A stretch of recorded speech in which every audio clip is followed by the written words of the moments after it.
Is it the Ta-Nehisi Coates book? It is. Oh, you Hey, have show it? it. Show it. Bring it up. Show it to the camera. Show it to the people. Go to the people.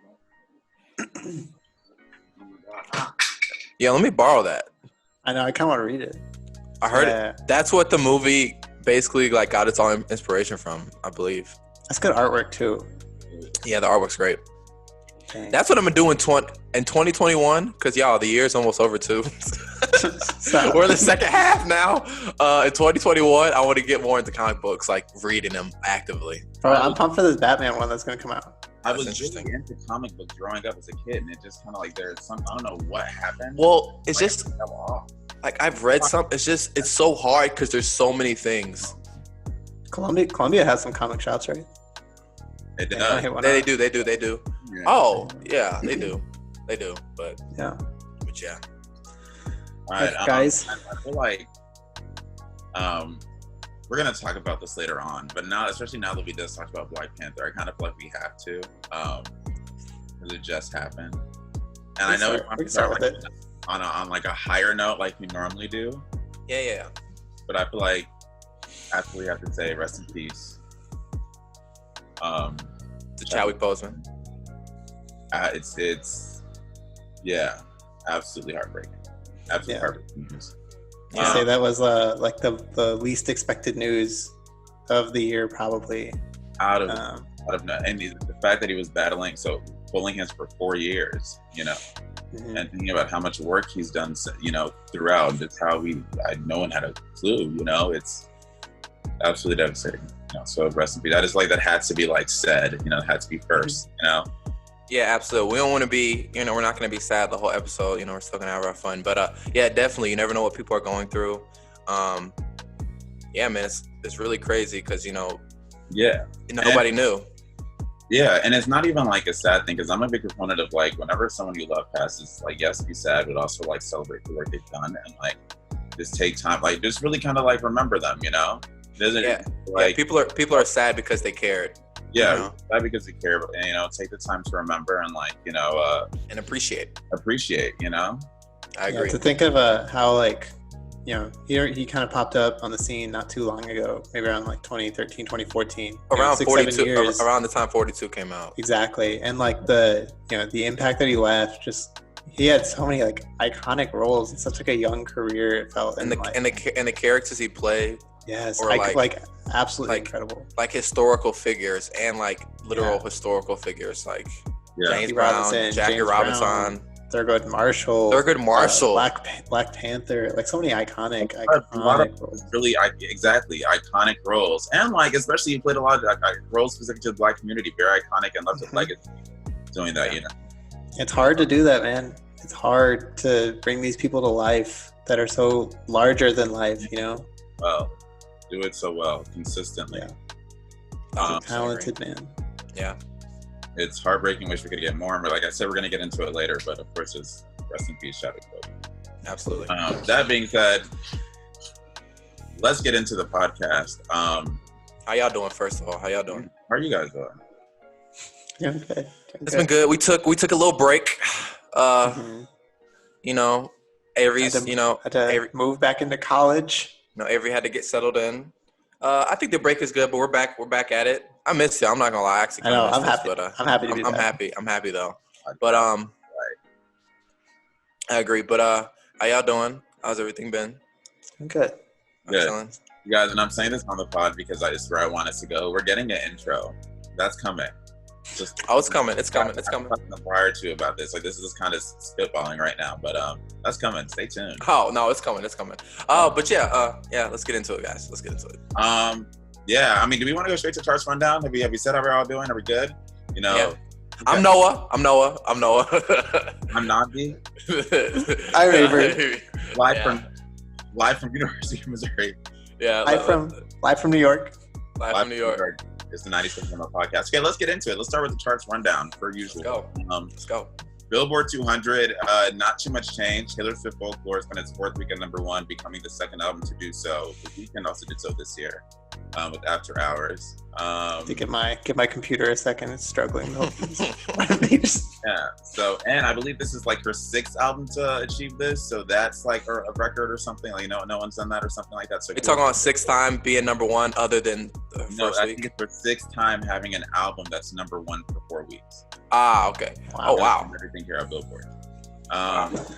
Yeah, number 2, Pop Smoke, Shoot for Stars, Aim for the Moon. This is still a really good beat because this has been number 2 for a while.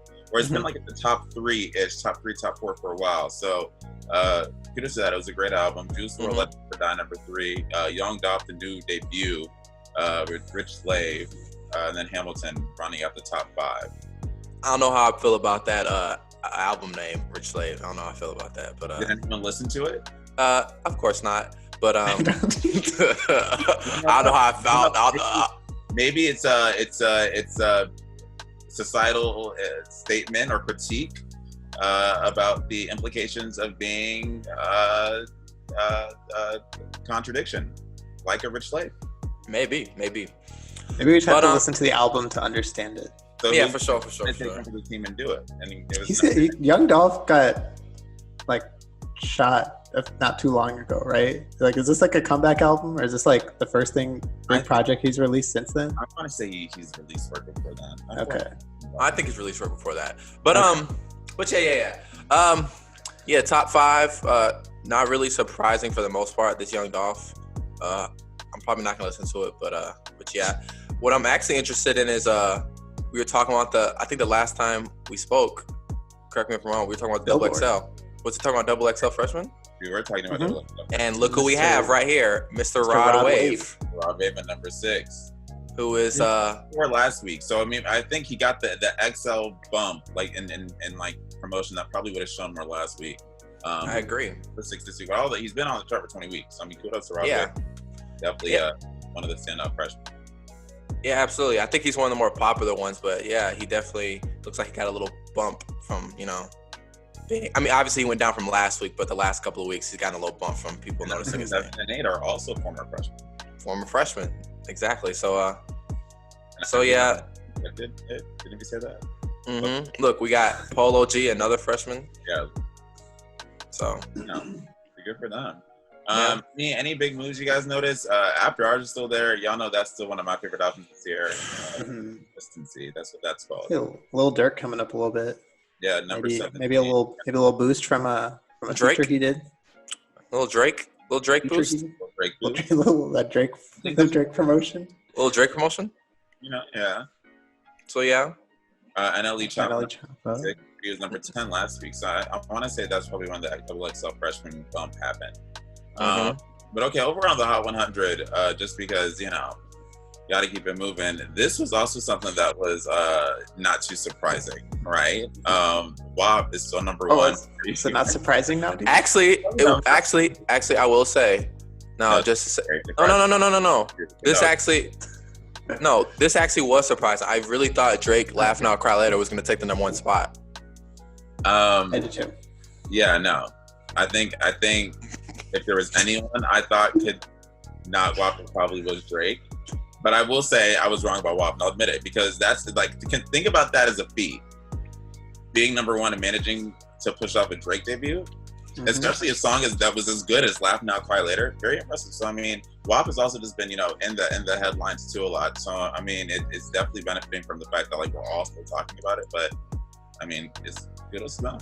Yeah, I was downtown last week here in Columbia, just sitting at a table, and cars driving by. At least like 2 or 3 cars were playing this song as they drove by. What, Drake or WAP? WAP. Oh. Like 2 or 3 cars were playing WAP as they drove by. Like, this song is so popular. In this house? Yeah. I don't want to harp on this, but I want to. This is like Drake's comeback to like basically saying lead single on my album, pushes it out, and WAP in his second week is still his number 1 person. I just want to say this like Drake has a lot of almost number 1s. Drake has a lot of almost number 1s. Yeah, especially this year. If you look at his like number 2s, he has a lot like that are really close to number 1. But yeah. So Cardi B and Meg Thee Stallion get added to the list of was it Tim McGraw that was able to hold Drake off in 2020? I mean, this is I don't. No, not Tim Or McGraw. no, Kenny Chesney. Yeah. No, because they've spent 2 weeks in number one, you know. So I don't foresee like a huge drop, but I mean, like it's. I think I don't want to predict a song falling. Right? Yeah. But, remains to be seen. If Drake couldn't knock him, I can't think of what other debut we're expecting that could like. It'd take like literally an Ariana Grande or something to knock. Yeah. No, not even her. I don't even think we rounded out the top 5. Rockstar by DaBaby at number 3. Blinding Lights number 4. Still, What's Poppin' number 5 remix. And then Morgan Wallen. Is anyone familiar with that? You debuted Some Summers? I'm not. I assume he is a country artist. However, Not gonna lie, that was your court. Yeah, I was waiting. I was like Avery, like, yeah, I know this guy. My original project of the week. He's actually an emerging artist. Was a country album EP artist. Oh, really? interesting. Yeah. Okay. Yeah. Miley Cyrus. Yeah, Midnight's got number 4. Did anybody hear this track? I didn't even know she dropped a single. I liked it. I liked it. It was good. It was good. I agree. It was good. I liked it. It's fine. See, Miley has been doing a unique country pop thing as of like kind of recent. Who? Yeah. Miley? Yeah, I think it suits her. Really? Yeah. Is she kind of Well, going back to? Go ahead. I was like, oh crap! What's the song she did where like the America one was like really all the flags in it? Oh, Party in the USA. I don't think that. I'm not saying that, but I'm saying that song had a really country poppy type vibe, kinda. Yeah. So I think that's where she lives. You know, she's Hannah Montana, guys. Come on. I mean, that's true. That was her bag. Hey, you know? She went through her attention-seeking phase of the like bangers, Twerking. which a lot of people like that album, bangers. She had Wrecking Ball, which is a classic. And Classic. she's back to yes, I agree. I think it's one of the great songs of the 2010s. No, I said I was questioning. I was like classic. Yeah, Wrecking Ball is a classic. Oh, okay. I mean, I stand by that. Oh, wait, a classic like Miley Cyrus song? It's just a great song. It's a song that's gonna stand the test of. You're gonna hear it when you're like 40. You're like, damn, I know all the lyrics to that song. No, okay. I'll do okay. that. We're saying. You say that? You know, I like Wrecking Ball. Let's get us that song. Who doesn't like Wrecking Ball? I like this song. I'm not gonna lie. Yeah, I like good song. Yeah. Let's see. Anything else to talk about? Any other debuts is really what I'm trying to say. Popstar by Drake. That still doing his thing. What number is that? 21. You know, from 23. A lot of pop's biggest on the charts. I've seen The Woo. I've seen Rose record in the top 10. I was going fast. There's something there. I mean, honestly, for the most part, these Hot 100, you know, this list has been really filled with the same, just much like, you know, shuffled all around, other than debuts for the most part. You know, we're gonna see a lot of Roddy Ricch, a lot of DaBaby, a lot of What's Poppin'. You know, it's the same type thing for the most part.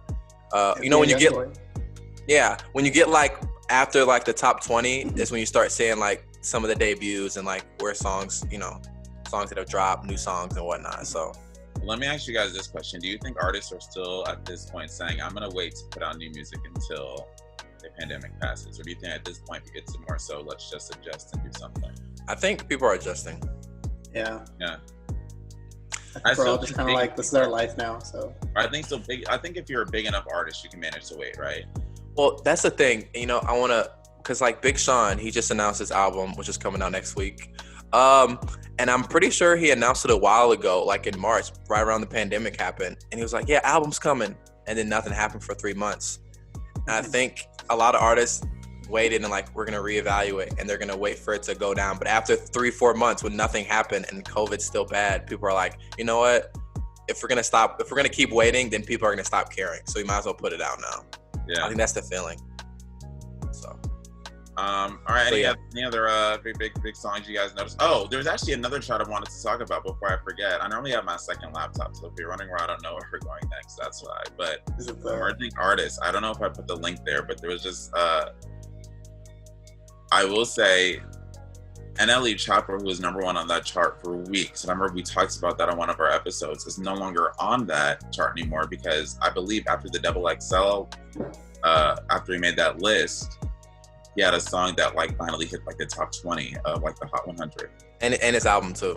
Yeah, and now 24K Golden, who was another double XL freshman, is at the top of the list. And there was a couple more on there. Mulatto was, I think, in the top 10.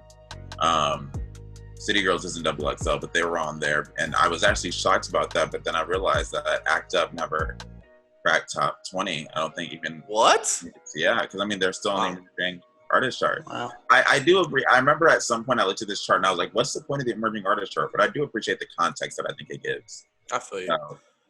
That is interesting. This artist on the fifth one that you have on emerging artists, Orville Peck, that was going to be my project of the week. He's like this indie country kind of artist. Yeah. I just kept seeing his name all over Twitter, so I decided to check him out. And I don't think anything can prepare anyone for the voice that you hear. See, this is why incredible. Can we share audio? I mean, this is why can we I don't think I can play it on my phone, but like, because that's a fair, we can fair use that. We're talking about it. Play a snippet of it. I mean, do you want to hear it? I want to see your guys' reaction.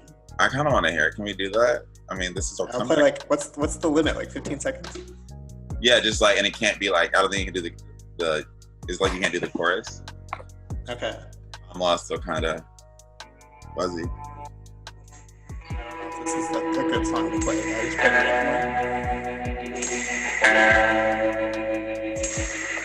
The sun goes down another dreamless night. His vocal. His voice is like crazy deep and a little bit rich and like full, and it's incredible. So, I get like a James Blake vibe from it. Yeah. No, you just have to listen. It's very country. It's like a really cool country sound. You should listen to it. Noah, you won't like it, but Nnamdi, I think you might like it. Nnamdi will probably like it. I saw it like, oh, okay, is that what that is? Yeah. Let's get into these upcoming debuts and these new releases. But the only one I could remember is Nas, because that's what I've been listening to. Yeah, I can't really think of any upcoming debuts in terms of albums, really, other than new releases. But I mean, there is a lot of new releases, so I mean, we can go there. I've ordered this by kind of like albums, deluxes, and the songs. So Katy Perry put out Smile. That's, I guess, the big pop album kind of this week. Jaden Smith, Full Tape Volume 3. Disclosure Energy. JoJo put out a deluxe version of Good to Know. Dua Lipa put out a deluxe version of Dua Lipa? I don't know if it's a deluxe version or it's like, you know how Drake kind of had his thing where he was like, I'm gonna call it a demo tape. You know, they're just like a DJ mix. Mm-hmm. I think it's a deluxe because it's remixes, but it's something. It's like Madonna was on it and all that, right? Yeah. And like Miss Aaliyah was on it. I think Stefani was on it. I mean, you don't gotta list everything, but there's a lot of music out. There's a lot of music out. I would list everything, just the big ones. Yeah, but I guess what were some of y'all standouts in terms of releases? Because there's like obviously from like 2 weeks, but there's a lot of music that came out in the last couple of days. What are some of y'all standouts in terms of ones that y'all were like, I'm gonna listen to this? For me, I enjoyed the Jaden Smith and Rich Brian albums, EP. I think Rich Brian was more of an EP, but I enjoyed those. Those were pretty cool. Duckworth's album was pretty good. I don't know if you guys listen to Duckworth, but I know I'm familiar with their music. Yeah, I like this album. Tiwa Savage, who was recently featured on The Gifts, Keys to the Kingdom, great song. Teamed up with Sam Smith. That was a very interesting collaboration, but I think it worked out right. It's a song called Temptation. Y'all know I like JoJo, so I listened to the Good to Know Deluxe. There was a song on there. She had a remix, I want to say, with Tinashe, or a new song with Tinashe or something. Shout out to Tinashe. Black Thought put out a song, Good Morning, with Pusha T, Swiss Beats, Killer Mike. I listened to that. Good. Oh, Giveon put out a song. That was a great. Really? Yeah. That song. That's good. I think it was a Spotify something maybe, but it was like a 2-pack. Well, yeah, Spotify does those like Spotify singles. So they'll like do a live version of one of their own songs, and then they'll cover another one. Hold on, I have to be 1 second. I'll be back. Avery has to be an RA for a second. We can continue. Yeah, we can continue. No, we can continue. Some of my standouts. Yeah, the Black Thought track I was really happy with Pusha T, Killer Mike, and Swiss Beats. I really liked. The Jasmine Sullivan. Yes, I like. We've been waiting for Jasmine Sullivan to come back. You know what? Jasmine Sullivan is one of these artists that people love a lot, but I feel like a lot of people feel like she doesn't get her just due in terms of being noticed. It's a frustrating thing because I think a lot of R&B acts and like just don't get the appreciation and love they truly deserve. But I think the people who know always just know. Like, Yeah, there's no way you can listen to like R&B and not know that Jasmine Sullivan does her thing each and every time. So I agree. I know the song. Yeah, Jasmine Sullivan. Also, I have like 2 or 3 more, but the Big Sean and Nipsey Hussle track is actually really good. I'm really looking forward to this Big Sean album. All the music that I've heard coming out of that actually sounds really solid. Yeah. I really am looking forward to that. The Travis Scott song from Tenet. I really liked actually. I liked it. I haven't listened to it yet. I liked it. And one more. What did I have? Corday, Roddy Ricch. That was really good. That was really good. Yeah. That was really, really, really good. I'm actually glad to see those two kind of collab because like they're kind of like the two sides of like the mainstream type rap, but they fit really well on it, and it was really good. And Roddy Ricch killed it actually. I was really happy that Corday put out like a good song because I'm really excited to see how he builds off of his last album because I think we all really enjoyed it. If y'all notice, it's not YB and Corday anymore. It's just Corday now. It's just Corday, yeah. He changed it, but I know it's just in my head. It's always just gonna be. Yeah. I think his first album was called YBN, but yeah. So a lot of new releases, a lot of great music. So yeah, there's a lot of pop stuff, but I didn't get a chance to listen to it yet. Yeah, a lot of stuff I still need to listen to. So so much. It's so much music. It's probably the biggest new releases we've had. I know. On any episode. That's why I asked you guys that question of, do you think artists are still waiting? So I feel like at this point there was enough, big enough acts to say, okay, well, wow, they're probably just like, we're gonna do it. Like, no, we're gonna do it. Yeah, I agree. That's what it's a business kind of thing too. Like, we have to at some point work. So it's too many people. If there's one thing this pandemic has done, I feel like it's shown you that everything reverberates, has effects on everything else. And I think that's why so many artists are coming back now and putting out music, because other people depend on artists to put out that music. So I'm like, all the collaboration that seems to be coming out of the pandemic, though, it seems like a lot of people are kind of just like reaching out to other people and just maybe putting out a song here or there, or just kind of collaborating with each other. I think it's pretty cool. Why not? Yeah, exactly. So yeah, why not? So yeah. Okay, we can get into headlines. We already said on Chadwick Boseman, but again, rest in peace to Chadwick Boseman. Yeah, big reaction out of anybody from any industry, whether it's music, sports, movies. Pretty much the whole world is mourning Chadwick Boseman. Shocking from last night.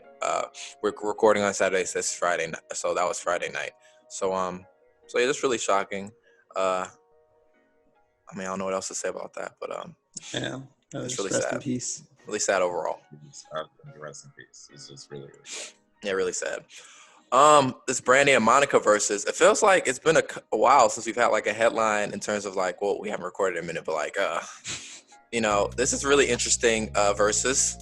I don't think anybody was expecting Brandy and Monica, which is really interesting. Well, no, here's the thing with Brandy and Monica. I think it was one of the verses that a lot of people hoped for, but just didn't think would just come, because they had their like beef in like the 90s. They were like the R&B it girls, and like there was that whole media beef thing.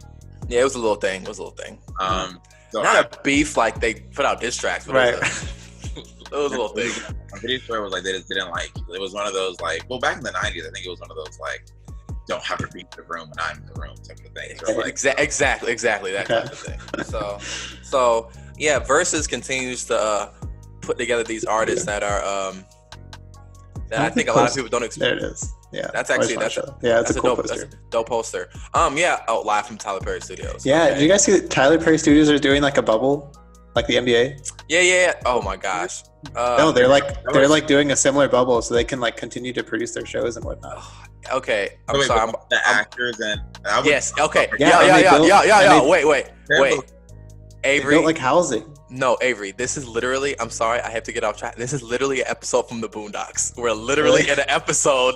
They have Tyler Perry and his actors all living together. It's basically a guy that's like basically Tyler Perry in the show. Yeah. It's literally. Yeah, they're literally doing like a bubble. I saw a story. They're comparing like the NBA bubble, the Tyler Perry bubble, and then this family that made a bubble with their friend. Yeah. So yeah, that's interesting. So yeah. Wasn't it? Yeah. So we're all excited. Verzuz, they be killing it. Yeah. So hopefully we'll see Brandy and Monica. But y'all, did we ever talk about the Verzuz cover headline? Did we talk about that? I think that may have been our off week, but the whole incident where like Billboard did that story about the Verzuz effect and left off like some like I guess it's maybe because of room issues have to leave off some of the artists, and it was like Beanie Man and you go against something Siegel. Anything, I'm sorry. That's fine. It's on Google. It's fine. We're gonna have to correct that. But they left off some of the some acts, and like there was kind of like some uproar because did you guys see that? It was I think the journalist side of me was like you know, there just may have not been enough room on the cover, and like they had to place it. But then, you know, people were like, you could have made it work. So interesting story there. It is interesting. So yeah. Did you see this TikTok? I feel like we incorporated that into music enough for it to be a story when it comes up. But first, it looks like TikTok's not gonna like disappear anytime soon. Yeah. Yeah. And the more I hear TikTok being gone, the more videos of TikTok I see. Yeah. The more TikTok I feel like I keep seeing I feel like I've seen increased advertising for TikTok ever since the news came out that they've had to leave, or that they might get banned. I feel like I've seen more. They've partnered with the Yankees, like they're partnering like all these different things, and then I feel like I keep seeing advertisements for TikTok. So yeah, they're not going away anytime soon. I mean, it's like corporate America finally, they're like invested in it now. It's like, it's not only like there's going to be a sale. The CEO stepped down. Mm-hmm. There's like enough. Microsoft is in talks with Walmart, is in talks with Google's in talks with SoftBank. Yeah. Like it's too much of a, it'll be here. And I mean, that's pretty much the layer that concerns us, right? You know? Yeah, in terms of how it's going to affect music. But it kind of feels like, speaking to Avery's point, it feels like TikTok is kind of doing their sales pitch. Like, hey, we're doing all this stuff, so whoever's buying us, we're doing stuff. Like, you know, we're not just here, you know. Yeah. If people... They're estimated to sell for like, what, $20 to $40 billion? Yeah, exactly. Somebody's going to buy TikTok, is going to find out it's going to be profitable. So if it's profitable, somebody's going to buy it. So Could you think about how do you feel about like Walmart being an owner of TikTok though? Like being TikTok. I feel like you start seeing all these influencers from Walmart wearing clothes and like, oh my gosh, that's what would have. I feel like Walmart would be like the least invasive of like Microsoft. I don't know. I just want like someone to buy TikTok that would keep TikTok what it is. I don't know if I want that bid was though, right? Wasn't it that like Walmart, like Microsoft, I think would protect the security part of TikTok and make sure the data is safe, and like Walmart would like own it. Yeah, I don't know. It was, I don't know. I don't know if I want somebody who sells guns in their store owning TikTok. I just don't. That just doesn't sit right with me. I don't know. But yeah. So. Very fair point. Yeah. So, how about officially 100 million active U.S. music streamers, which is actually surprising. It just happened now. Actually, yeah, I agree. Surprising. It just happened now. Maybe not that surprising considering just last year I switched to streaming. So. Oh, that's true. So there's a lot of people like me still. So, but yeah, it is interesting. That's pretty much what the headline was. This is one of the ones that is like mentioned. It's pretty much the headline says. 100,000 million active US subscribers immediately. The article is interesting though. It talks about how like now because of it, like streaming is a legitimate part of like the music industry. Yeah. I don't know. It's funny because when it first came out, people were taking it as a joke, like, "Oh, are people really gonna just stream music?" And it's like, yeah, and people exactly. So yeah. And another story, somebody I actually love their music too. Aaliyah's catalog may be coming to streaming platforms, which is actually pretty exciting. Actually, it's big news. That's actually big news because Aaliyah, wow, it's been like 20 years basically since she's died. Anniversary of her death. Yeah, 19. Yeah, it's crazy. It's been such a long time. But yeah, obviously, you know, it's always tough when an artist passes away, and you know who's gonna own their music, who's gonna own their masters, all that stuff. Who has the rights to their music is always like a the biggest part because that's what they did. That's their legacy. So, I'm really hoping, you know, as a fan, I'm really hoping your music comes on here just so I can listen to it. But yeah, it's interesting. So, and I do want to highlight that, like, you know, nothing really was said yet. Like, no, we don't know what platforms, we don't know what date in mind. Literally all was said was, we're in talks to, you know, you may see the music soon. Yeah, for sure.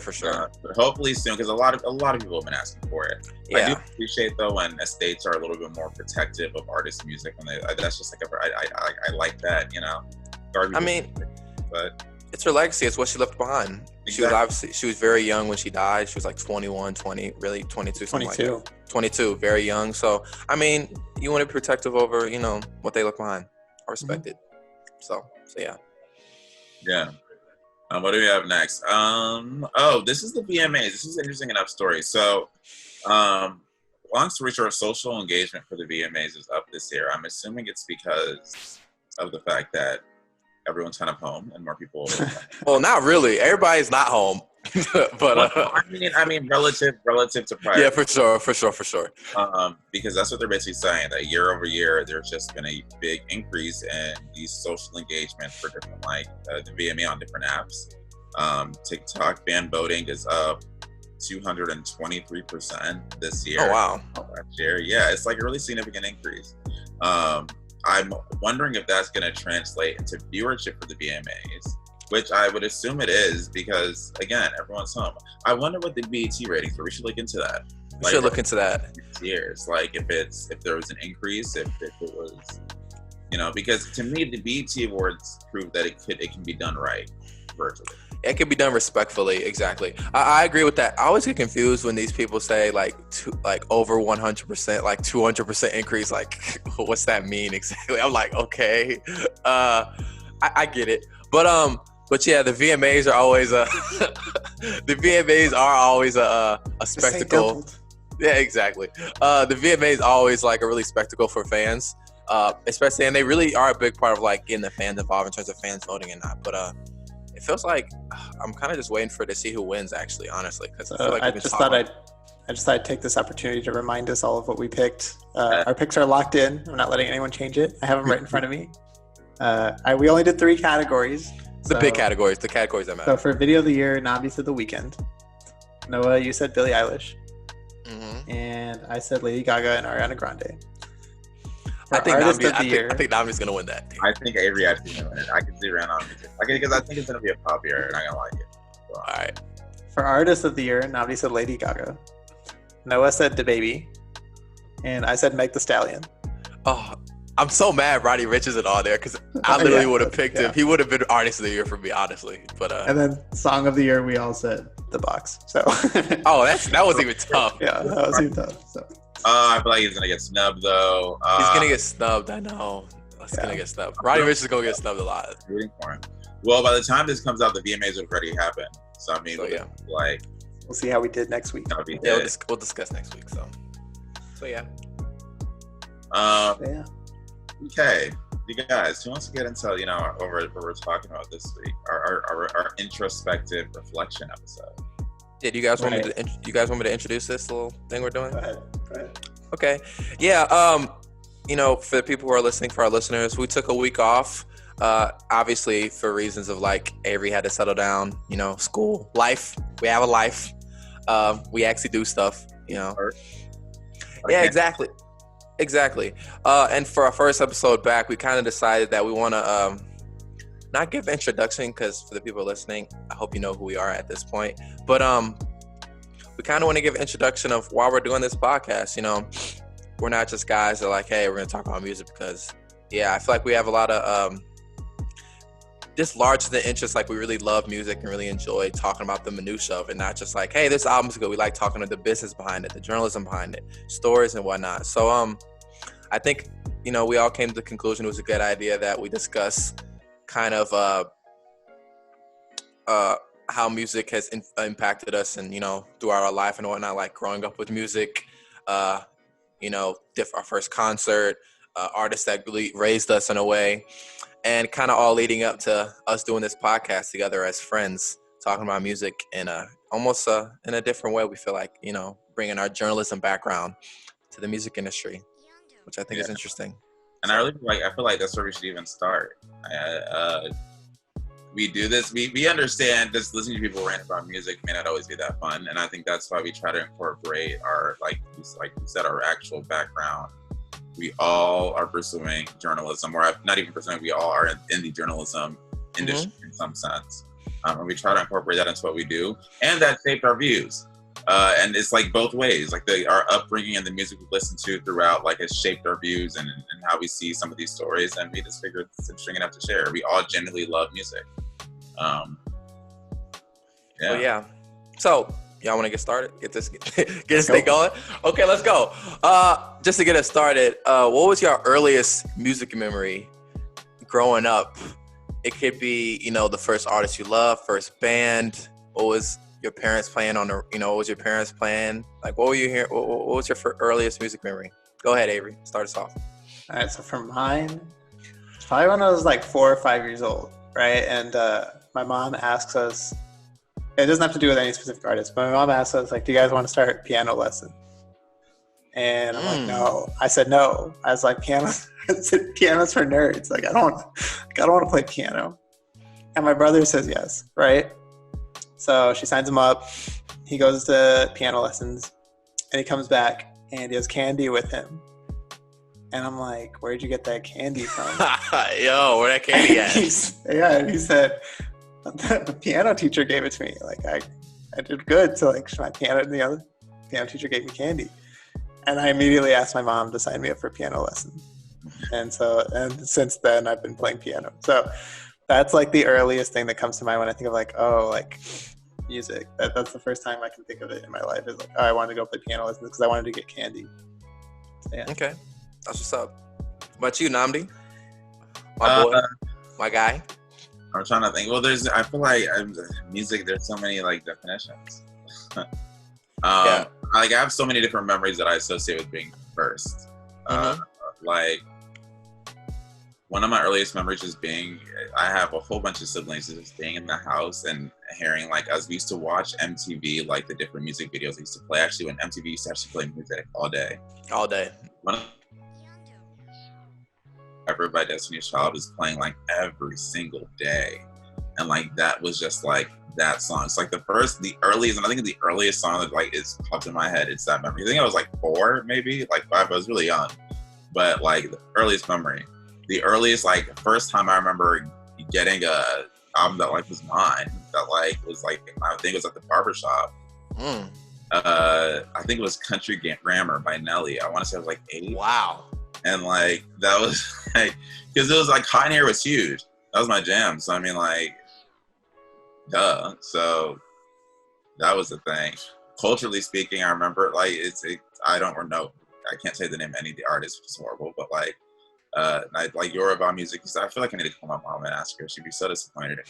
My mom used to play Yoruba music like every Sunday, just like church music, like all the time, explaining. So there's a lot of different meanings of music first. Yeah, I'm with you on that, Nam. There's not like one definitive thing where like, wow, this is the earliest time I remember hearing music in my life. But kind of like you, man, it was just kind of hearing music around my house.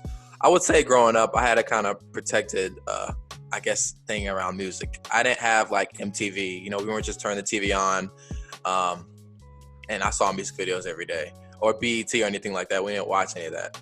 So it's kind of like whatever my parents were listening to, and my parents were into a lot of gospel. So artists like Yolanda Adams, Fred Hammond, CeCe Winans, BB Winans, The Commission, which is a group with Fred Hammond. These all got black gospel artists. Really resonated with me in my house. A lot of that music going on.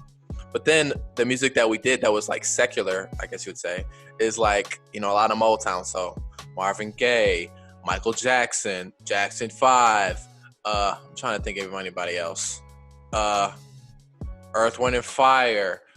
Just like all that music from the 60s, 70s, all that music really resonated with me in terms of music that I grew up listening to. So that's all I was listening to. And I must say, this is one of my earliest memories in music in terms of being an embarrassment. I have to say this. In 6th grade, I remember the day, we were going on a field trip. It was like this science museum or something like that. We were going on a field trip. and parents are chaperones. That's normal. Parents decide to be chaperones. You know, that's normal during a field trip. So my dad decided to be a chaperone. Okay. So I remember in my class, we're like, oh, you know, we got to pick who do you want to be in a group and to ride in the car? And I had all the guys, you know, all my friends were like, hey, we're going to be in a group. I'm like, okay. Yeah, we're going to ride in Dad's car. Yeah, Noah's dad listens to good music. Yeah, they're going to like it. He listens to rap. And I was like, oh my goodness. So we get in my dad's van. I get in the front seat. As my dad plays some gospel music, I turn and look at my friends. And my friends go on to laugh at me the whole time while we're in the car.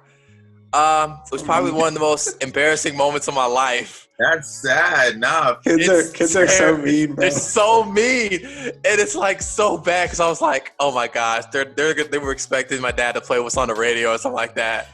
My dad plays so in that car like my dad is doing that. My too. dad, I was like, I literally hate my dad. Oh my gosh, I hate him. But it was like, oh my god, it was so embarrassing. But yeah, it was really bad. I do gotta ask y'all. I don't think because we all answered our own ways. But Avery, what was some of the music that you heard around your house growing up in terms of what were you listening to? There's a lot of old music, so like 80s like pop music and stuff like that, right? So my mom loved Madonna, she loved ABBA. My dad loves Depeche Mode, so we had a lot of Depeche Mode. I had a lot of Luther Vandross. Yeah, we got a lot of Luther Vandross. I respect it. My dad loved rock music, right? So like even like growing up, I heard a lot of Green Day. I heard, you know, Coldplay was just starting out. And we loved that first CD that Coldplay came out with. So yeah, a lot of like pop kind of, we're kind of all over the board, honestly.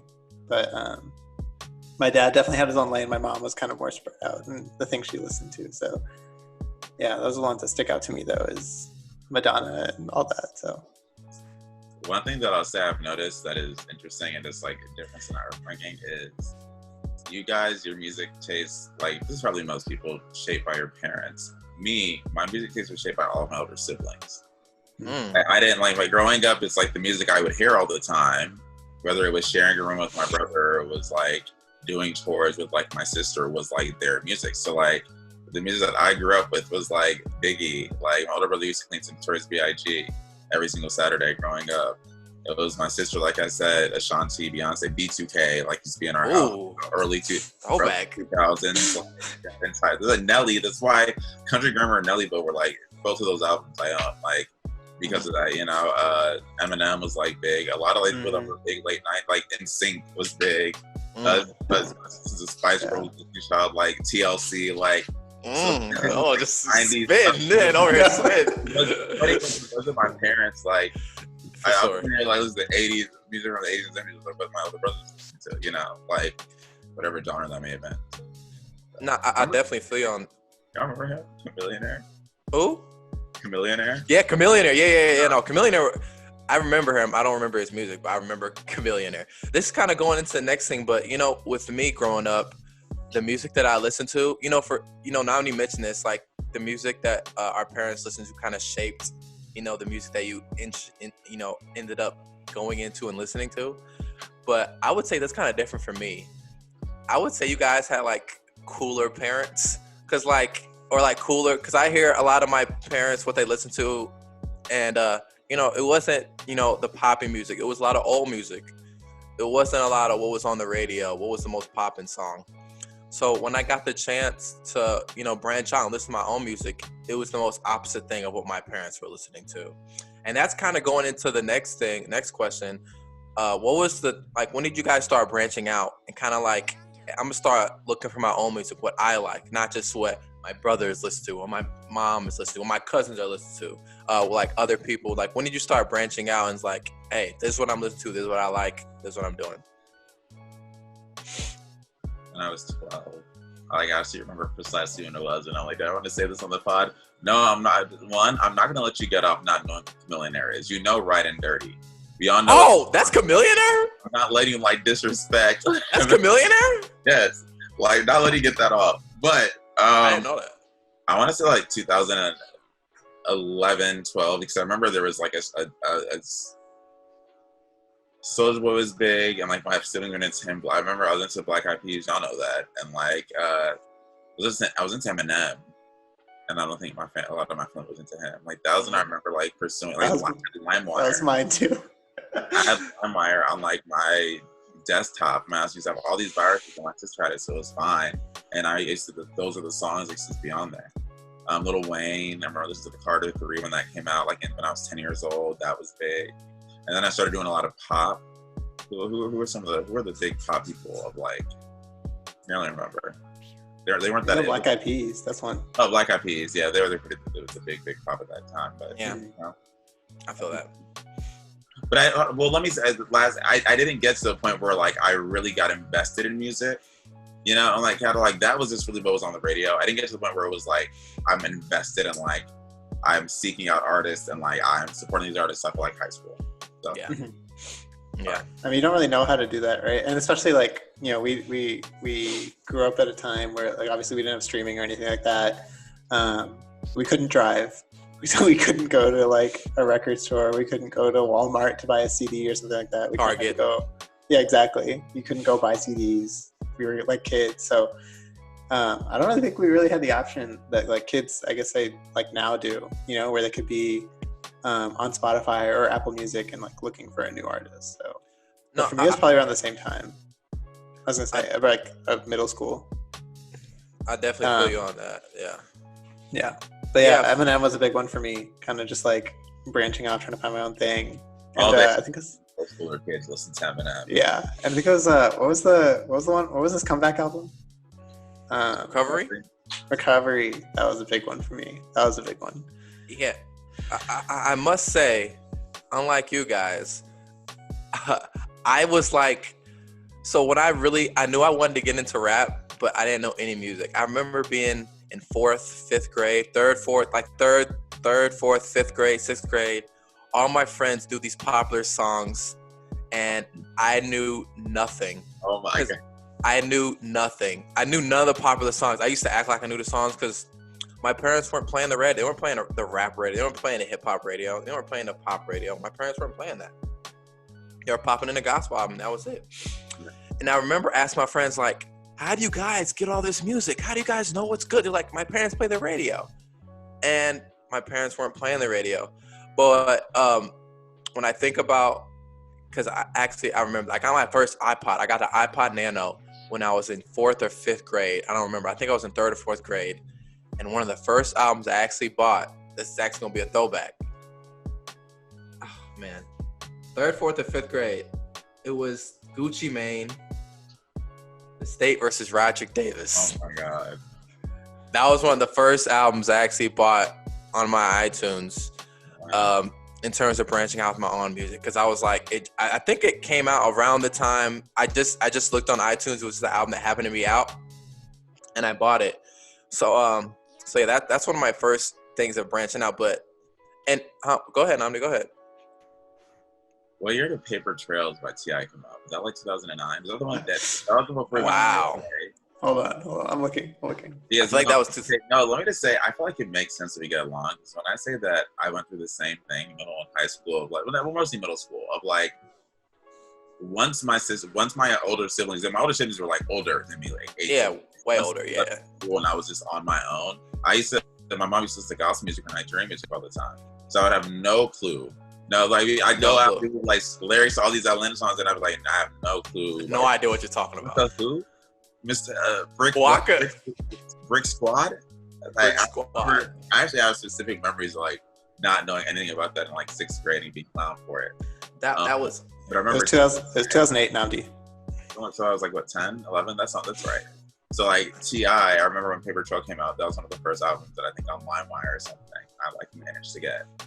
Yeah, I'm definitely with you on that. Yeah, definitely. And it's so crazy because on the iPod I had like 20 songs on there, and I listened to the same songs over and over again. It was bad. I had one of the shuffles that didn't have the screen on it. It was just the thing that you click to the next song. That was bad. I had that, yeah. But yeah, growing up, like especially elementary through middle school, it was really the songs that like I kind of heard through other people that I knew. So definitely Soulja Boy, Soldier Boy, I kind of got through friend. I don't remember Soldier Boy. I remember that's actually one of the songs I got on my iPod because my parents were like, "Oh, it's a cool dance on whatever." So they made me get the clean version. Akon, remember that song he had? No, Akon. Remember that song he had? Nobody wanna see us together. Hey man, that was a song heavily played on the iPod. So Soldier Boy, Akon. Huh? Sean Kingston. Sean Kingston. Sean Sean Kingston. I didn't listen to him like that, but I know that's a lot of people's got. And also, I gotta say, Black Eyed Peas, like, yeah, they had a couple songs. Oh crap! Obviously, like, I Got a Feeling. Boom, boom. I Got a Feeling. They were everywhere for a long time. It was an embarrassing one, but a big one. Exactly, but yeah, man, that's kind of my earliest in memory of turning and branching out of. But I also kind of going off of that, when would you say, because we're kind of talking about like music we listen to outside our parents, like on the radio with your friends, stuff like that. When did you say you was like, okay, let me really get into this music thing and start getting into music, really looking for music, downloading music, finding ways, I also must say this, downloading music illegally, looking for mixtapes, trying to download music off of, all that stuff. Well, when did that time happen for you exactly, I would say? Or it's like, oh, I gotta listen to this art, I want to go to the show. Oh, I really love this album, stuff like that. I remember being frustrated that I wasn't allowed to go to concerts. I was like, I couldn't go to, I wasn't allowed to go to concerts. I was like 16.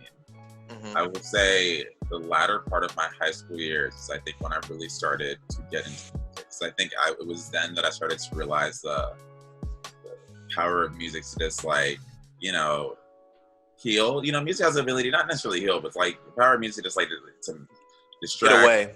Everyone wants to get away from high school BS, and like that's when I really started listening to a lot of rap. And I remember some of the first rappers I really started listening to on my own. Before J. Cole even. I know I'm a big J. Cole guy. It was like Lupe Fiasco. Oh really? And Wale. And I remember Eminem was always a thing. Kanye was always a thing. Kanye was always a big part. And I listened to like Outkast for a while. Then like I also listened to some more R&B, and I'm trying to remember like the big like names. Alicia Keys, listened to a lot of Alicia Keys. Alicia Keys. That was like a sister thing. Sierra maybe. Sierra like had a couple hits here or there. Yeah. But that was all high school. And like until I got a phone. I remember I had an iPhone finally that could store a lot of music on it. And that was, I think, like around 10th or 9th grade that I got that iPhone, and that's when I really started being able to like finally get all this music. I remember I'd only do albums. I'd do whole albums at a time. Because I remember I didn't know what the big popular song was. So I'd get like entire albums at a time and just put them on my phone. And it would take all day to do. Yeah. Wow, remember what life was like before streaming was a thing? It was tough. It was so tough. It was tough. I must say, iTunes gift cards. I must say, when we're talking about our childhood, talking about the music that was in your head, it's never full albums that I say, like, man, I listened to this full album. It's just, we were like, our attention spans were not big enough to sit down and listen to an entire Jay-Z album. Like, let's just stop. Exactly. As people saying, like, I've been listening to Hope since I was 3 years old, man. I know all first part, bro. Like, no, you. Yeah, it's like, tough because, even if your parents just said you were listening, you don't remember songs, like, you hear this song on the radio, you hear this song from your friend, you hear that. Yeah. It was like I that. could say I've been listening to Kanye my whole life, but in reality, it was like just Gold Digger for like years. Exactly. And like the clean version. The clean version, the very clean version. Exactly. Yeah. Songs sound really different. You get to that explicit stuff. So, I know that we wanted to do an episode about talking about Kanye, but he's come up now, and this has nothing to do with our current discussion. Like, oh god, Kanye's like run when he had to like put up a run and like come out with albums nonstop and like fight. Mm-hmm. I'm still gonna say like comparatively to Drake, like he was up there for a while. I mean, other people forget that. He's just sad that like he's Kanye now, but like I always listen to his music like randomly, and like this, he had a stretch where he was. No, I mean Kanye's one of the great artists of our generation. Yeah. Anyway, yes, I'm curious as to when you finally were had your own music taste. What was the first show you wanted to go to, whether or not you did or you couldn't? And what was the first show you actually did go to? Well, okay, that's a tough question. I will say this. So I'll answer your question still, but I'm gonna get to it. So I talked about how I had that early iPod So basically, the iPod I broke. I left in the washing machine. It broke. So then I got another iPod. I believe 8th grade or like going into high school. And when I got my parents got us all iPods, like the iPod Touch, like the new iPod Touch when it came out. And that was when I was like really interested and really like searching for music and kind of going for music.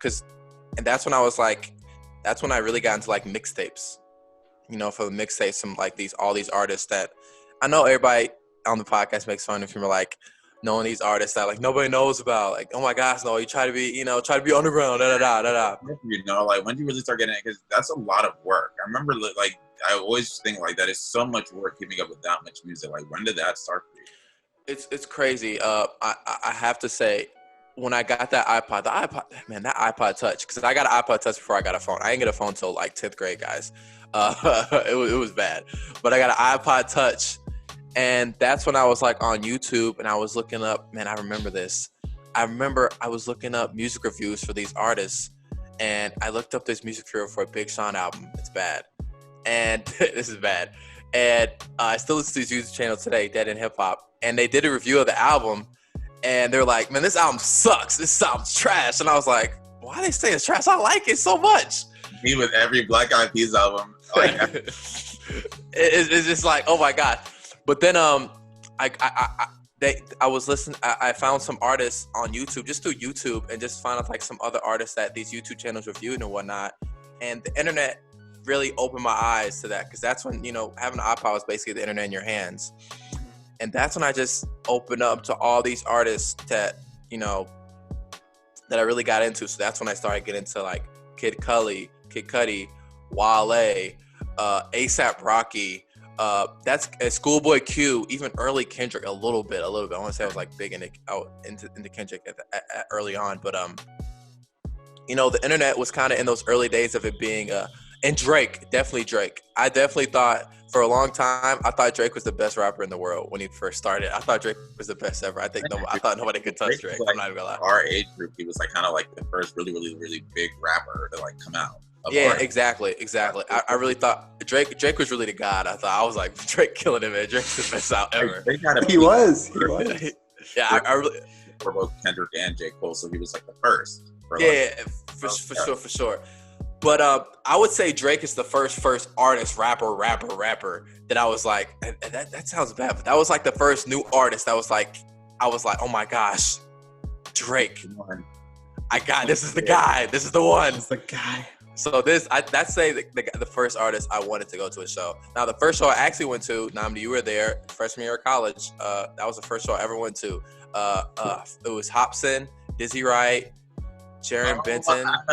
Luno. How did I forget that? That was my first show. Flash with Zombies. No, that wasn't. Oh, I did go. That wasn't Flash with Zombies. It was Dizzy Wright and Hobson. That was a different show. I forgot I went to Flash with Zombies. Flash with Zombies a different show? That was a different show. I'm trying to think of the name of the group. What were they called? I forgot the collective they were called, but it was Hobson, Dizzy Wright, Jaron Benton. I forgot the name of the collective. It was a collective that they called themselves, but that was the first show I went to. It'll come up in my head. Yeah, so that was my first show though. Yeah, I grew up listening to a lot of like rock music and stuff like that. So I grew up thinking like I completely missed the golden age of music. I thought I was like 20 years too late, and I was like, dang, if I could have only seen the Stones and, you know, the 70s, the 80s, I could only have gone seen Led Zeppelin, Van Halen. Like all these bands. Funk Volume. That was the name of their collective. That was the name of their show. I've heard that name in years. Yeah, that was a long time ago. But yeah. So those were like the concerts I grew up like wishing I could go to. And then when I, you know, started coming to my own like music taste kind of around high school and stuff like that, like I wanted to go see Drake for a long time. I wanted to see Eminem for a long time. As y'all know, I'm a big Frank Ocean stan. I wanted to see Frank Ocean. That one will probably never happen. My first concert, though, was Coldplay for their X and Y tour in 2005, and I was like 7 years old. You're so cool, Avery. So I counted up all the concerts I've been to. I think this is all of them. I think. Oh, Michael, does church events count as concerts? No. Like they have like the big local like I've got no, Nnamdi, that does not count. Worship pastor, does that count? I'm not counting that. I'm not counting that. That's your list of cons? Yeah, these right here. For our audio listeners, he has about 20 people on his list. It's 30. It's 31. I've been at 31. 31 concerts. I can remember right now. 31. I think I hate Avery. What about you, Nnamdi? What was your first show? Okay. The first show I wanted to go to. Let me get back in that mode. I'm trying to get back in that framework because y'all want to know what I just found that is actually really helping me. I went to Spotify, and I don't know if you know this about Spotify. If you have an account once, even if you stop paying your bill and you like leave and go to a different platform, it doesn't like forget your account. Like if you go back years later, all your music's still there. Some of your playlists are still there. At least for me it was. So I went and like my high school playlist is still like my junior year playlist is still here. And some of the songs, J. Cole, Born Sinner, She Knows. I think that's where it also J. Cole. A lot of Forest Hill Drive songs on here. Tyler, the Creator, I think Hate You. Great song. Oh, Eminem's entire Marshall Mathers LP 2. That was good. Is it the whole album? Yeah. All Day by Kanye West. Remember that song? Great song. Up to the Butterfly, Kendrick. Like that was where my head was. Anyway, that was fun. But I remember I want to say like Eminem and Rihanna did a show once I wanted to go, and I couldn't because it was Eminem. And then like I also want to say who else? Where's my brain going? Drake did a show, but I never really like. I knew Drake was touring, but I was never really like pressed to go to a Drake show. You know, I always wanted to go to like the different festivals. That's my thing. Like Atlanta had Music Midtown. And in my high school, that was like, and they used to have big names that would come, but like that was where like I always wanted to go and I just couldn't. But I never was like, oh, this artist is touring. I never just kept up with tours enough to know an artist is touring. I want to go. So yeah, but I remember in Atlanta there'd be a whole bunch of rap concerts that mom just wouldn't let me go to. But beyond that, like, not really anything. And then my first show, of course, was summer of my senior year of high school, J. Cole's Forest Hill Drive tour. In Atlanta. Lakewood Amphitheater, is that what it's called? Lakewood, yeah. It's outside, right? Outside, yeah. Yeah. Yeah. I was going on to the next one. This is kind of similar too, but what albums, artists remind you of school? That could be high school or college. And I must say, I kind of did a similar thing with Nnamdi. And high school, even though I was talking about early music, when I started buying music and listening to the music and getting into it, it was still music that was really popular. But I must say, Nnamdi was talking about when did I start getting into like, really getting into music and searching for and finding all these artists and stuff like that. That was like 2012, 2013, so sophomore, junior year of high school. And I'm going back to my iTunes. I'm going back to my first couple of albums that I actually got. And actually, these first couple of songs I have are all singles. Like I bought one song from Big Sean. I bought one song from Eminem. I bought one song from Mac Miller. I bought one song from Schoolboy Q. But the first album I remember really getting into was Childish Gambino because of the internet. Oh, that was a great album. That was the first. How did I forget Childish Gambino? He went to my high school. And Chance. I'm forgetting. And Mac Miller and Logic. All those, like, that generation. Yeah, that was the first album I got into. I was like, because obviously Childish Gambino was a popular act. That was the first time I was like, wow, there's other avenues in music. There's other kinds of music or rap for specifically me that I got into. So that's around the time I started listening to Joey Badass. His 1999 mixtape was a big. That was when it kickstarted. I was like, oh, what's this underground thing? Like that's when I really got into it. So Dizzy Wright, Mac Miller for sure, Born Sinner. These are all high school albums too. This kind of like what albums really. Wow, I missed that. I missed those days. So Born Sinner. Camp? Were you a fan of Camp when that came out? No, I wasn't a big Camp guy at first. I love Camp. So Born Sinner. I said Mac Miller watched movies with the sound off. 2015. What else came out in high school? I said 1999. Take Care for Drake in 2013, or that was like. No, Take Care was 2011. Take Care was 2011. Nothing was the same. Nothing was the same. Freddie Gibbs and Matt. Reading This Is Too Late was like big for me. Or like for like people in my high school. I know it's not that good, but like people in my high school, like especially that artwork, it was everywhere. Yeah, you see, right when I was getting this sophomore to senior year, that's when I stopped caring what everybody was listening to for the most part. It's so refreshing when you finally are able to like stop. And it's easier now that like radio isn't the main thing. Yeah. Before, when it was radio, it was like you didn't want to go to school and be the kid that like didn't know the song that everyone else knew. And like, it can be like, especially if you go to school in Atlanta, like everybody come up in the gym like knowing the song and like just getting up. You're just still like, it's like yeah. I don't know it. It's stupid. And you know, as a result, because of me just knowing music, that those popular songs you just kind of learned just off top because everybody else sang it.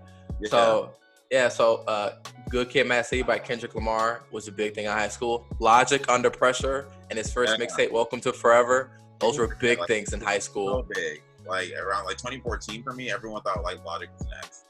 I did think Logic was next. These are all music. These are all albums I have from like literally high school. 2015, I'm looking. So I see Joey Badass. I see Dom Kennedy. Wow, this is crazy. This is crazy, y'all. Oh man. Noah, you make so much sense now that we've done this. I have Flatbush Zombies. I had Wale. So much sense. Yeah, man.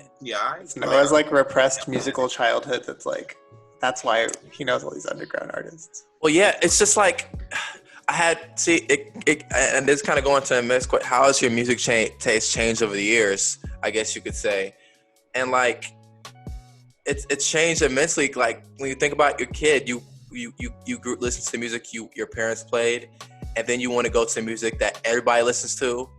And now I was at this stage where I was like, I want to listen to music that nobody else listens to. Cause you know, you kind of find out there's kind of more out there. You know what I'm saying? You kind of find out there's more out there. Like what else is there? Cause even though the music was popular, I was like, I'm listening to this because everybody else listens to it, not because I actually like it. I mean, it's nostalgic now and it's good, but I started caring more about what's actually good and what I actually like for my personal taste. You know. Well, for me, it's like, you know, the reason I like everything now, like even country music or anything, like the reason I can find enjoyment in anything is because I like thought that one kind of music was the best growing up. Like I was like, oh, like rock music and alternative music, like that's the greatest type of music. Like that's music. Nothing else that's music. And then, you know, I start hearing more and I'm like, oh, that's not like anything is good. And so that's, you know, people hate on like country music or people hate on another kind of music. I'm like, well, you can really, if you look hard enough, like you can really find enjoyment in just about anything. So like literally there's just so much music out there that eventually you just realize that like if you just pay attention to the popular stuff, you're literally just looking at such a narrow scope. Yep. That's when it's not fun. But Avery, going off your point, I just wonder like 2010s, early 2010s, rap wasn't I believe the dominant genre. It was very much so still pop rock. You frozen? It's okay, Nnamdi. We'll get back to you, bud. We'll get back to my boy Nnamdi. Pop was not the most popular genre, like Nnamdi said, but I do gotta say, kind of going off of I'm still worried about my guy Nnamdi. I'm worried about it. I'm worried about my guy. What's going on? Nnamdi, come back to us. I gotta say, in terms of the music that's out now, kind of going back, now that my music taste is like more expensive, I'm still worried about this guy Nnamdi. I know, I am too. He hasn't come back yet. So I need to. Oh, is he back? He's back. He's back. Was it me or was it them? No, it was you. It's okay. Well, did you answer? Did I finish my question or did it cut out before I could finish? It cut off. You can finish your point. I don't even know if I remember what I was saying. I can't see nobody. Hold on. Let me fix this. It's fine. I'll keep going on. But go ahead then. Go ahead. Okay. I was gonna say. Wait, no. Pop rock. What was your favorite pop rock artist? Like 2010s, early 2010s was dominated not really by hip hop. It was pop rock. That was like a reign, like the top. Oh, bro, that's when Green Day came out with 21st Century Breakdown. Like that was a time. That was a time for me. And like Fall Out Boy was big, and then even pop. Yeah. Like thinking about like Maroon 5. I'm sorry, Maroon 5 was a thing. I had a friend in 5th grade. I'm sorry, I had a friend in 5th grade who was a big Maroon 5 fan. Maroon 5 was my ish. Bro, back they in used the to day. make great music. And they still make great music. It's great. Well, it used to be more unique. I'll say. Yeah. Well, we've been going on for a long time, guys. I do kind of want to pose this question. No, you didn't answer my question. Oh, what was your question for me though? It was for both of you gentlemen. Did you have if anyone, who was your pop artist that you followed, guilty pleasure listen like this? My favorite artist my whole life has been Weezer, and they've never been cool. And I love Weezer when I was a kid, and I still love Weezer to this day. And that's just been like my one consistent thing throughout my whole life. I love Weezer. I don't know if I have a specific artist in terms of pop coming up, but definitely Akon, definitely Black Eyed Peas, Coldplay for sure, certain songs, but it's tough to say. I'm not really as educated on that side as much as Avery, but I do want to ask though, leading up to like the people you are now, how is all this, we talked about all this, nostalgic things looking back, how's this all kind of led up to like the kind of music listener you are now exactly? And that's a deep question. I think it's to where like, as I mentioned earlier in the show, that guy who was on the emerging artist chart, like it's to the point where like I can see that a few people are talking about this EP or this artist now on Twitter. And if I see like, I saw 3 people talking about it, so I'll just go on Spotify and without even knowing like what kind of genre of music it is, I'll just throw it on just to see if I like it, and then I turned out like loving it. And that's something as a kid, obviously, I would never do because we're children and we're closed-minded. But that's like, I think that's where it's led me now. It's just like anything that sounds a little interesting, I'm willing to give a shot and I'm willing to listen to with an open mind. I think for me, just as a kid, music at some point became kind of a hobby for me. Like in addition to just listening, like I was a kid who would like spend hours on Wikipedia just reading people's like biographies or like their discographies or like going to their old albums and seeing like how many albums Jay-Z has, like where they debuted on the Billboard Hot 100, who he was releasing with, and like I became kind of a nerd with it, like with music in that way. So I think that paired with the fact that I've always just been like, I've always wanted to know like what are the big songs that are out, what are the big artists, why are they considered big artists, what are the music they're releasing that are like clearly resonating with so many people. What is it? Like, is it that good? Plus, I've always wanted to listen to so many genres because of it. I naturally and before I knew I liked rap, I knew I liked radio-friendly pop. Like, that was the progression for me. Like, so I was always listening to a whole bunch of different genres, and that's carried over. And like Avery, I think I'm really open-minded. Like, when I was younger, in high school, when I listened to a country album, probably not. Now, like, if someone has a country album and they say, "Nnamdi, listen to it, I think you'll like it," I'll give it a listen. And if you have a rock album, I'll give it a listen. Alternative, I'll give it a listen. Like, I think all that has come from me being a kid that was just really into music and all types of music, So, yeah. Yeah, I'm kind of with you guys on that too. I do have to say, I think we all can say like, naturally we grow up and, our tastes grow up, our palate grows for a lot of different things. As a kid, I would say we're all really spoon-fed in terms of music, what your friends are listening to, what the radio's on, what's popular. And, for a lot of people, they kind of stay that way, which is fine. A lot of people, are, they stay, they're spoon-fed music. And you're like, oh my gosh, all they know is Drake, and all they know, they're the best. If nobody sells more than Drake, they're not good. Pusha T sucks. That's why he lost. It's like, there's a kind of people, and I would say, I say this all the time. You guys heard me say this. There's always 2 kind of people. There's people who are spoon-fed music, and there's people who literally go searching, are not spoon-fed. They literally are searching for music. They're searchers. They're I don't know they're scavengers. They're looking for music. And for me, that high school was really a big turn for that in terms of me actually searching for music. And now, kind of getting to now, because I definitely had a stage where I was like, I gotta listen to music that nobody else is listening to, that only a couple people listen to. And if anybody else listens to it, they're not good anymore. I've kind of gotten past that a little bit. I mean, I still naturally do that sometimes, but I've gotten past that. And now I feel like I've gotten to a really healthy point where I'm like, I'm just gonna look for look for dope music. I mean, it's really not that difficult now. It sounds really simple, but I'm like, you know what? I'm just listening to dope music. And if people are saying it's popular, I was like, maybe people like it. And if I don't like it, I'm going to say I don't like it. And it's nothing, when I say I don't like Lil Uzi or anybody else, I'm not saying because I hate them or just because they're popular. It's because their music's just not for me personally. But do you ever try to branch out or ever like every once in a while listen to outside of your taste to just for the sake of like knowing what's out there, or are you just more so comfortable staying within what you listen to? Well, I definitely branch out. Like I told you, I listened to this Bozzy album, which was actually really good. I actually enjoyed it. No. But we've been going for a long time. But I think it's fine. But I just got to the point where like I'm not gonna think so hard about trying to listen to music because music's supposed to be a fun thing. It's supposed to be a thing that you're supposed to enjoy. It's supposed to be a thing that you like. It's supposed to be a thing that's supposed to relax you. So now I've gotten to the point where like I like music, and I'm just gonna search for music. Whether that's old songs, old albums, and I also kind of try to be.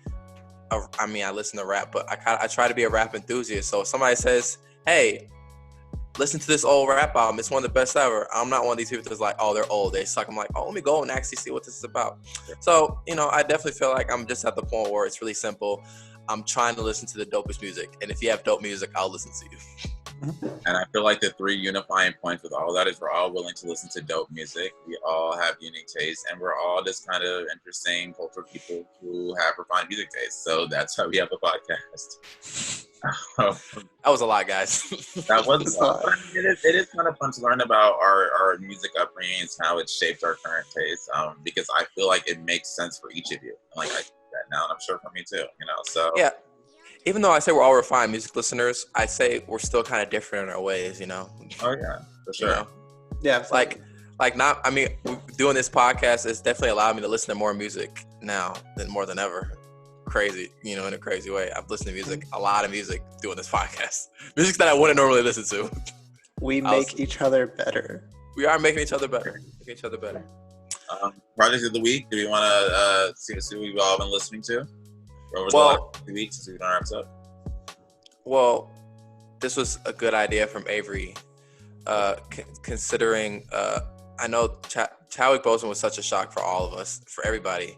So I think we all decided it would be a good idea for us to be the project of the week, the Black Panther soundtrack, which I don't think is a bad thing. That was a big role. That was culturally impactful.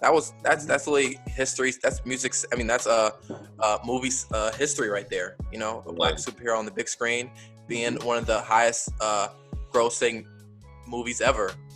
And this album was a big part of that, the Black Panther soundtrack, which was, creatively done by like Kendrick Lamar and the TD camp. Just to get this, what was some of your standout tracks on that album? For the I personally, All the Stars, Pray for Me, X. There was plenty of just radio friendly songs, and it itself was just a good song. It had a very different approach from other soundtracks that chose to maybe make an entirely different, a project just completely molded off of, it's not like The Gift where you have interludes from Lion King and then so clearly that's the one theme. This is just an album full of good music that I think you would listen to, if you were in this big mold. I actually heard, and when I listened to them, because I listened to the album last night actually, in an interview with Michael B. Jordan, half the album was for Black Panther, half the album was based off Killmonger. Really? That's actually how it's supposed to be. That's why he's like, long live Killmonger. Yeah, King said, right? Yeah. So, what about you? What were some of your standout tracks? I have two. I mean, King's Dead, obviously. That's an awesome song. It's just so cool. And then Paramedic is one that I like. Oh, yeah, you stole it. Oh, my God. I love that song. That song is so good. I love that song. Yes, Avery stole my thunder. Paramedic. And I don't even listen to SOB RBE that much. I don't. But that song is so cool. Oh, my God. I was going to say that. Paramedic, I feel like people sleep on that song because they sleep, and I'm so confused because that's really the most hypest song on the dang album. It's hard. It's the hardest song. It's the hardest song. Oh, scrap all my songs. Ops, that's one of the most. Ops is so good. And I was gonna say Ops also with Vince Staples. So yeah. There's not a bad song in the album though. Honestly, really great album. So yeah, that's our project of the week. I know this is long, but we're back, guys. 97 done. We're coming back every week. Follow us on socials. We're on YouTube. We're on Spotify. We're on Apple Music. We're on SoundCloud. We're on Twitter. Yeah, at the 97 Demo and at Noah A. McGee _. And now I'm going. I just realized many of you may not know how to spell that, but NNAMEGWUON. Follow me on Twitter. Yeah. If you're looking. And at Avery Joel. So. Yeah. So, rest in peace to Chadwick Boseman. Legend, iconic figure will not be forgotten. Absolutely. And yeah, I guess enjoy your day. We'll see you next week. Bye.